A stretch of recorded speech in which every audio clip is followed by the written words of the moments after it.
I'm joined here on the set by Microsoft Research Director Kristin Tole. Joining us, we had planned via Skype a very cool thing all the way from Kenya. Even the internet's got to sleep sometimes. Sure. It's like 11 o'clock over there. But I want to talk to you about what we're going to talk about, some really cool stuff. One of your colleagues in the field in Kenya currently, she's working on an ambitious project to use computing to catalog and preserve our planet's wildlife.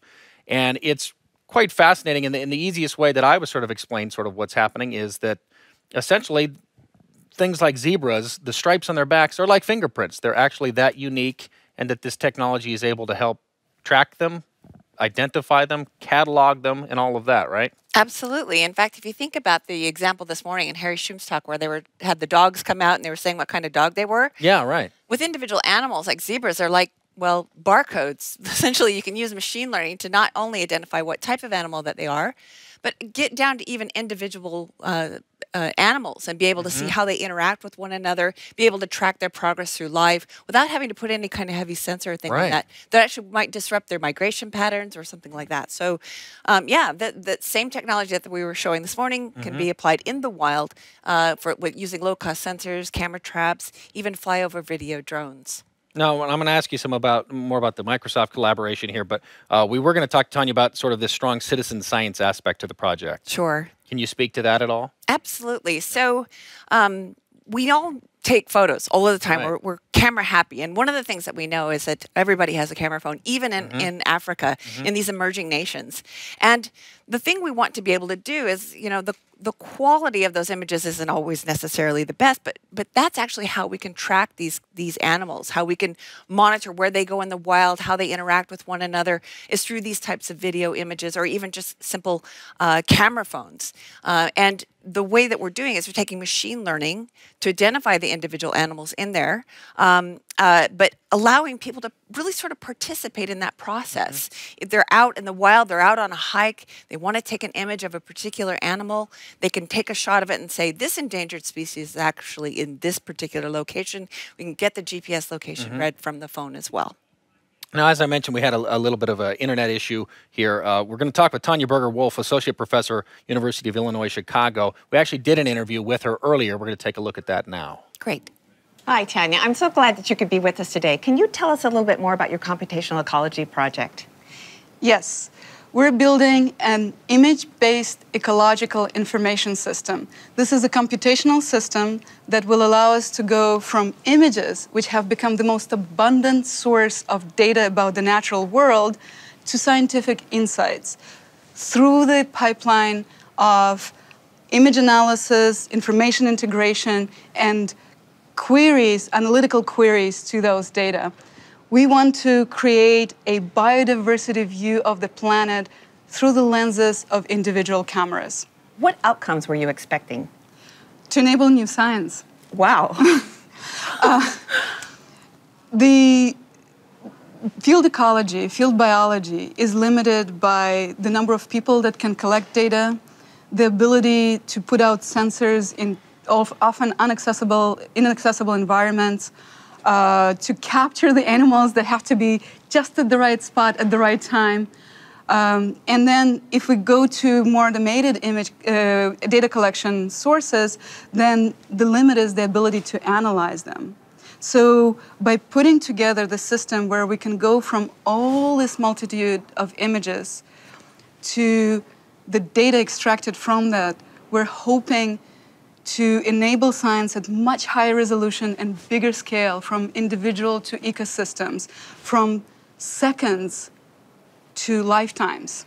Wow, that's great. What would you say are some of the really good outcomes that you've had, like the people that you've interacted with while you've been here? Besides the Computational Ecology group in Cambridge, I've connected with people in computer vision here in Microsoft Research Redmond. There is all the wonderful work on visualization from Layerscape, a worldwide telescope that we're going to use. Fetch Climate will provide the data for the climate, for the areas, for the ecological context. The system will be built on Microsoft Azure, on the cloud, because the information is coming from all these various sources, so it has to be sort of aggregated on the cloud, but it also, the people who are looking for that information and are using this information are distributed all over the world, so they have to access it through the cloud. Oh, great. So I'm glad that Azure's played a role. Are there other technologies that you've encountered while you've been here that have actually played a role and helped you out in the project that you're doing? Photosynth and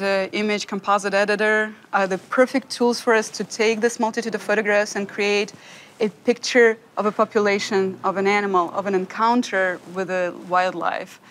So we're going to continue these collaborations and continue building and expanding these tools because in their current capacity, they actually are not quite able to take advantage of the data that we're going to be collecting within the context of building the system. Yeah, so it's been an exchange, basically. Yes. We've got to learn from you, and you've got to learn from us. It's been a wonderful exchange, yes. So talk a little bit about the future. Where are you going to go from here with the project? So we're building the pilot of the project and deploying it in Kenya in July. It's exciting. We're going to see first time live in action our ideas out in the field where the tourists are going to take pictures of animals. We're working with the old Pejeta Nature Preserve and Impala Research Center in the Laikipia Conservation Area of Kenya. So we're going to go there, and the tourists who are taking pictures are going to become deputy rangers. And we will try out our system using those pictures to extract the information and actually get right away the feedback to the tourists and build the system for the scientists as well. And hopefully, a couple of years from now, with funding, we will have a system which is capable of extracting information from image data that comes from all these sources, from online albums down to the last little drone flying over some remote area in Namibia, or anywhere else, and create the biodiversity view of the planet from these lenses of individual cameras that are deployed all over the world. Yeah. It sounds like this is a great research project. Tell me a little bit about the citizen science aspects of it. We are particularly excited about using tourists and just accidental photographers and incidental photographers as data providers, but also data labelers, because we need to annotate these images to train the algorithms to recognize species and individual animals. Because in this field, people are not only willing, they're excited to provide that information. They become engaged through giving this data, through collecting the data, from learning what you can get from those data, and then become activists in conservation and advocates for conservation in the world because they know what's happening, they feel a part of it, they can follow through social media. We're building extensions through social media about their zebra, the one that they saw when they were out there. And it's also a great educational tool because kids can get engaged by looking at the images, by seeing, learning about the species, learning how to identify the species in those images. And that provides data again for the algorithms. But also, when you go to the zoo a year from now, then instead of this 19th century technology where you see the printed information about the species you're looking at, we will be able to maybe put a screen that will show, and the zebras that you're looking here, the zoo, here's what they're doing out in the wild. Here's where they have been over the last week. And that, to me, is incredibly exciting. Yeah, to engage with the public that way. Yes. Yeah, that's terrific. Tell us about some of your collaborators, some of the external collaborators that you're working with on this project.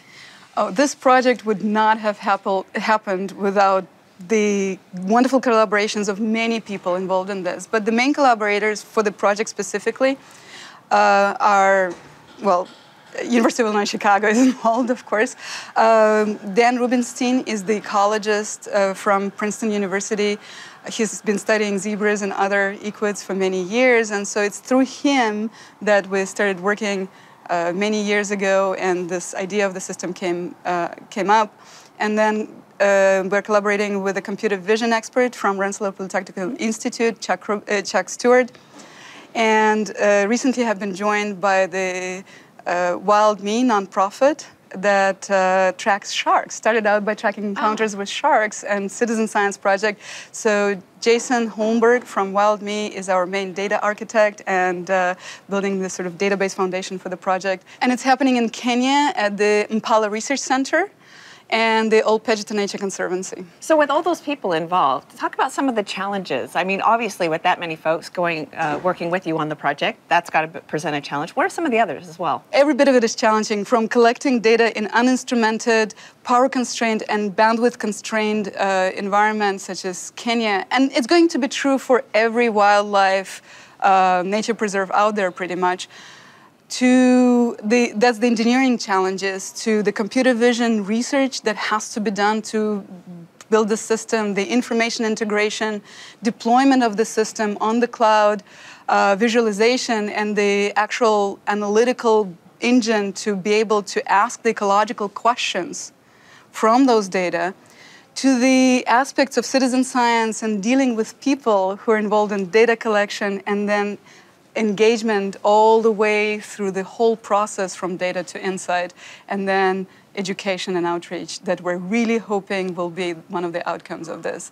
So it's simple things like people setting their time zone correctly for their cameras, right? So we have to be able to put a protocol in place where we can actually collect useful information. Tanya, tell us how you got motivated to work in this area. What was the motivation behind you going into computational ecology? My husband.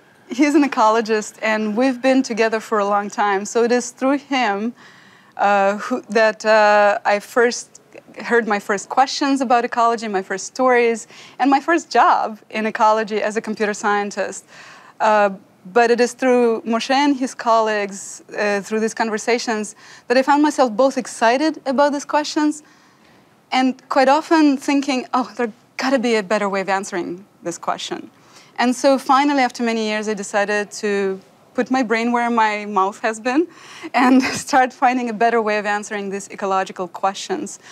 And then going to Kenya through the collaboration with Dan Rubenstein and being in that amazing setting, either the researcher or in the context of the course that Dan and I co-teach in field computational ecology, and seeing students, not only ourselves, working on problems that neither of them or us would have been able to do by ourselves in our own respective fields, and coming up with new ways of seeing the world, new ways of understanding the natural world in this stunning setting of Kenya.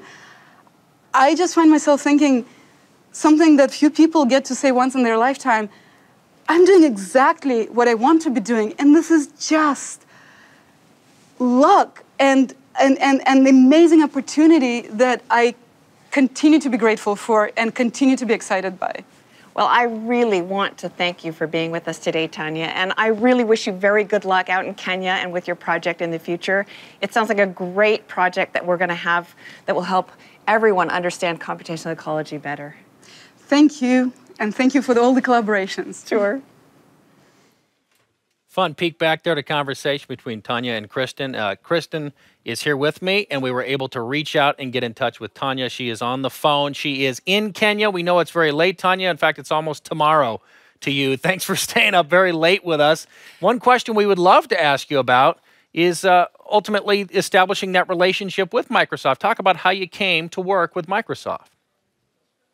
There are about 5 places in the world. Hello, by the way. There are about 5 places in the world that have computational and ecology together in their name and the title. And Microsoft's Computational Ecology Research Group at Cambridge, UK, is one of them. And so when I was looking for a place to spend my sabbatical, that group was a very natural place for me to be. That started, I indeed spent 3 months there in fall 2013, last fall, and it started wonderful collaborations, part of which is this project, Image-Based Ecological Information System, started out of a collaboration also in discussions with the group there, with Lucas Joppa and with Drew Purves. And then I continued it because we realized that we need to have it deployed on Azure, on the cloud. And so Azure was a natural choice for us.